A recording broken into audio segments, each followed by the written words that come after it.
बिस्मिल्लाहिर्रहमानिर्रहीम। मोहतरम नाजरीन, अस्सलाम वालेकुम। नाजरीन, मैं आपको अपने चैनल पे खुशामदीद कहता हूँ। और आज की जो वीडियो है इसमें हम ना लेमन की सेल के बारे में बात करेंगे कि लेमन, चाइना लेमन ख़ास करके कुछ दोस्त बाज़-औक़ात फ़ोन करते हैं इसकी सेल ख़रीदने के बारे में। तो हमारे साथ एक ठेकेदार साहब इंतज़ार साहब हैं, इनसे बात करते हैं। ये सारी आपको रेट के मतलब मालूमात देंगे, तो आए इनसे बात करते हैं। अस्सलाम वालेकुम। वालेकुम सलाम जी।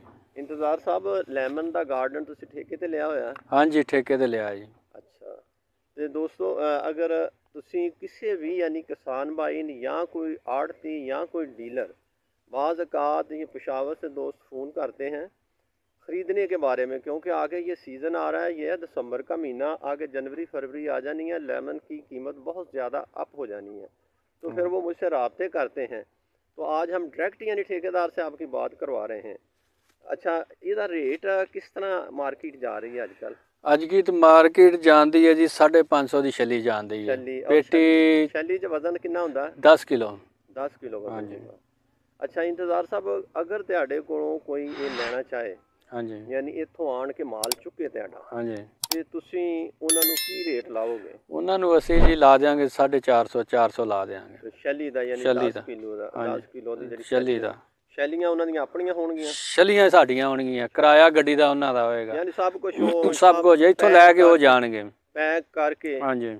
ਤੇ ਅਗਰ ਕੋਈ ਤੁਹਾਡੇ ਨਾਲ ਰਾਬਤਾ ਕਰੇ ਤਾਂ ਕੋਈ ਹੋਰ ਪਿਆਰ ਮੁਹੱਬਤ ਦਾ ਰੇਟ ਹੋ ਸਕਦਾ? ਹੋਰ ਕਰ ਲਾਂਗੇ ਜੀ, ਪਿਆਰ ਮੁਹੱਬਤ ਕਰ ਲਾਂਗੇ ਉਹਨਾਂ ਨਾਲ, ਜਦੋਂ ਆਉਣਗੇ ਨਾ ਫੇਰ ਕਰ ਲਾਂਗੇ ਜੀ। ਠੀਕ ਹੈ, ਚਲੋ ਇੰਤਜ਼ਾਰ ਸਾਹਿਬ ਤੁਸੀਂ ਆਪਣਾ ਨਾ ਨੰਬਰ ਦੱਸੋ, ਮੋਬਾਈਲ ਨੰਬਰ ਖਾਸ 0349 ਹਾਂਜੀ 40 88 154 154। ਹਾਂਜੀ।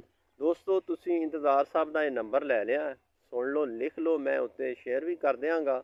ਅਗਰ ਕੋਈ ਦੋਸਤ यानी कि ਜਿਹੜਾ लेमन ख़रीदना चाहता है, बाज़ औक़ात फैक्ट्री प्रोडक्ट्स वास्ते, अचार वास्ते यानी कि लेमन की ज़रूरत पैंदी है, और बाज़ औक़ात डीलर भी पेशावरों, कोयटियों और दूसरी जगह तो बाज़ औक़ात भावलपुरों भी फ़ोन आते हैं कि जी सानू लेमन लैके दिओ। तो दोस्तों डायरैक्ट इंतज़ार साहब नाल यानी कि राबता कर सकते हैं। ये मज़ीद असी ये यानी कि फ्रूट दियाँ यानी कि वीडियो मैं अटैच कर देना, तुसी देख सकते हो। ये इन्हां कोल बहुत ज़्यादा बाग है, काफ़ी एकड़ है। अगे मैं तुहाडी इन्हां दी वीडियो भी काप कीती है, अपलोड कीती है यानी ये बाग के मुतलक। तो तुसी अगर ये यानी खरीदना, खास करके ये वीडियो इस वास्ते बना रहे हैं कि अगर किसी दोस्त नू यानी कि लेमन की ज़रूरत है, वो खरीदना चाहता है फैक्ट्री वास्ते, अचार दियाँ फैक्ट्रियां वास्ते या होर एक्सपोर्ट करने वास्ते, तो इन्हां दे नाल राबता करें।